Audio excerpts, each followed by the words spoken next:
Escuincles, hay dos momentos importantes de trascendencia. Dos momentos en los que cada persona que es empleado formal en este país espera con gran ánimo, con gran fervor. Prenden una veladora, empiezan a salivar y a hacer cuentas de qué van a hacer con el dinerito extra que les va a caer. Uno de esos es el aguinaldo.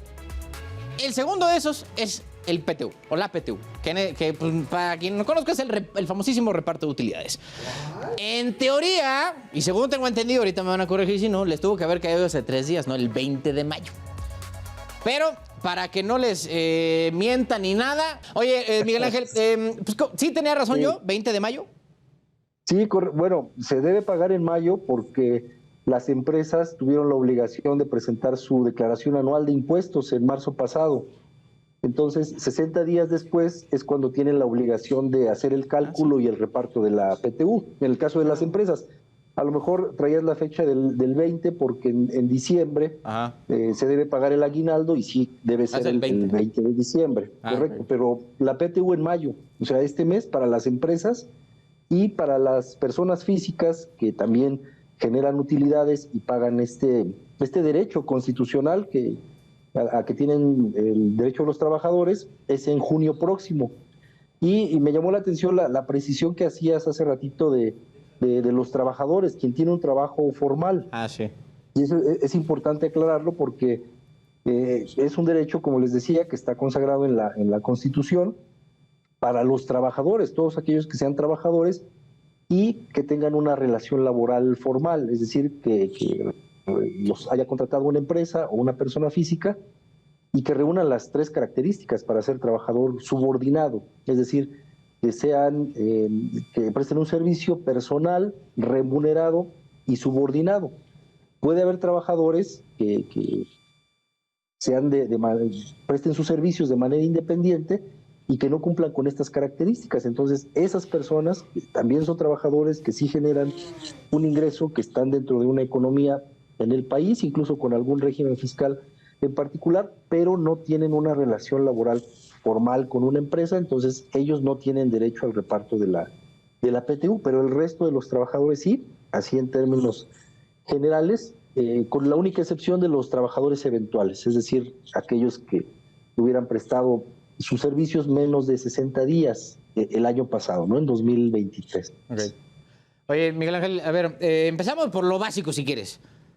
¿Por qué se llama PTU? ¿De dónde sale el nombre?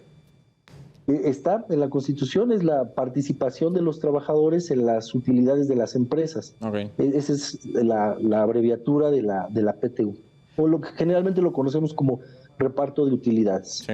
Oye, bueno, segunda pregunta, muy básica. ¿Quiénes tienen derecho? Más bien, ya dijimos, trabajadores formales que no sean eventuales, y dijiste que hubieran trabajado el año pasado por lo menos 60 días. Más de 60 días. Los que trabajaron menos de 60 días, ellos quedan fuera del reparto. Okay. Ahora, si trabajaste todo el año pasado en una empresa y por azares del destino te separaste de esa relación laboral en 2024, aún así te tienen que pagar las utilidades en teoría del año pasado, ¿no?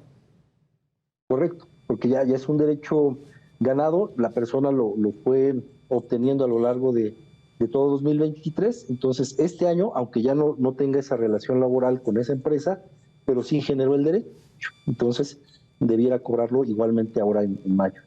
Ok, ahora, ¿cómo sé de a cómo me toca? Hay un procedimiento que está establecido, ahí sí no está en la Constitución, está en una ley en específico, es la ley del impuesto sobre la renta. Entonces, de la utilidad fiscal que hubiera tenido la empresa, que esto sí va a depender de cada negocio, de los ingresos que hubiera obtenido, hay que disminuirle los gastos. Entonces, sobre esa diferencia se va a aplicar un porcentaje del 10%. Entonces, de ese 10%, la empresa hace un cálculo y la mitad se calcula con base en los salarios de los trabajadores o de cada trabajador y la otra mitad con base en los días que hubiera trabajado. Entonces, ese es el procedimiento para el cálculo. Y también hay un tope, es decir, si hubiera trabajadores sindicalizados, pues se va a tomar el salario del trabajador sindicalizado con mayor categoría. Entonces, no hay como una cantidad estándar para para que un trabajador reciba PTU, sino con base en este procedimiento. Y un punto importante a considerar es que aparte de esta fórmula que les acabo de compartir, que siempre ha existido desde que existe PTU en el país, a partir de 2021 una reforma, principalmente para regular la subcontratación. Bueno, de hecho se prohibió la subcontratación a partir de esa fecha, pero también a partir de abril del 2021 cambió el procedimiento, que les acabo de explicar, y aparte se va a topar a 3 meses de salario o el promedio de la PTU de los últimos 3 años, lo que más beneficia al trabajador. Entonces, aquí también considerar esa parte y la cantidad, pues ya será dependiendo de los cálculos que se hagan, ¿no? Oye, Miguel Ángel, como trabajador, ¿cómo te puedes asegurar o revisar que lo que te dieron es en verdad lo que te debería de corresponder? Correcto. De hecho, hay como patrón o como empresa, se tiene la obligación de darle a conocer a los trabajadores la declaración anual del impuesto sobre la renta, la que les platicaba hace ratito, y aparte, de la empresa. Los trabajadores están representados en una comisión mixta que se debe conformar en estas fechas, donde está la empresa y los trabajadores. Entonces, ¿cómo saber que esa cantidad es la que me corresponde? Precisamente esa comisión mixta de PTU, que está establecido esto en la Ley Federal del Trabajo, son quienes se encargan de hacer el cálculo y hacer una revisión de que efectivamente ese reparto, el 10% de las utilidades, con base en los días y los salarios, sea efectivamente lo que le corresponde a cada trabajador. Bien. Oye, Miguel Ángel, si no, o sea, te referías a la declaración del ISR de la empresa en la que chameas, ¿no? De la empresa, ajá. Sí. Entonces, si ya ves que de repente hay empresas y gente que se toma todo esto con una ligereza, aunque es hasta preocupante, ¿cómo demonios? O sea, si no me la entregan, ¿se le puede pedir? ¿A quién se la pides? O sea, ¿cómo está ese asuntillo? De entrada, la comisión mixta y el trabajador, como bien señalas, pues tiene ese derecho de inconformarse y presentar una queja ante las autoridades correspondientes. Primero, escalarlo y hacer el reporte correspondiente con la comisión mixta de PTU, que es donde ellos están representados.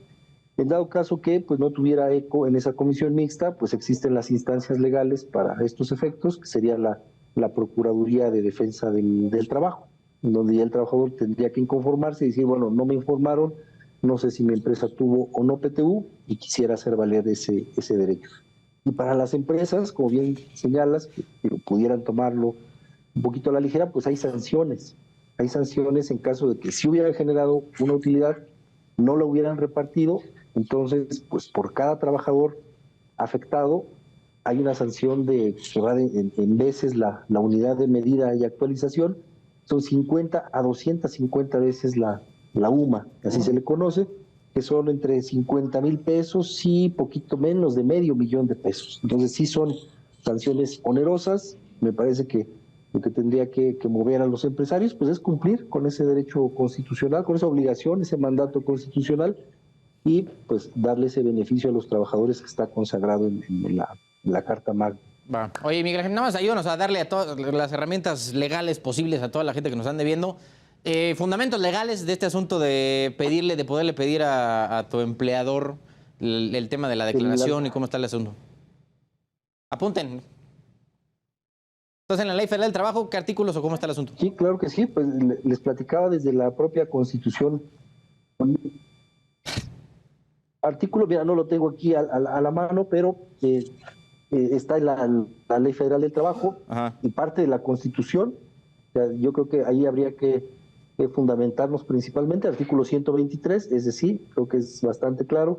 Ya después el reforzamiento en la propia Ley Federal del Trabajo y también en la Ley del Impuesto sobre la Renta, ¿no? Yo lo mencionaría así, en ese orden, para hacer valer ese derecho que tienen todos los trabajadores. Oye, evidentemente si hay alguna especie de retaliación, ¿no?, en ponerte pues, exigente con tus derechos, la empresa puede también meter en una bronca.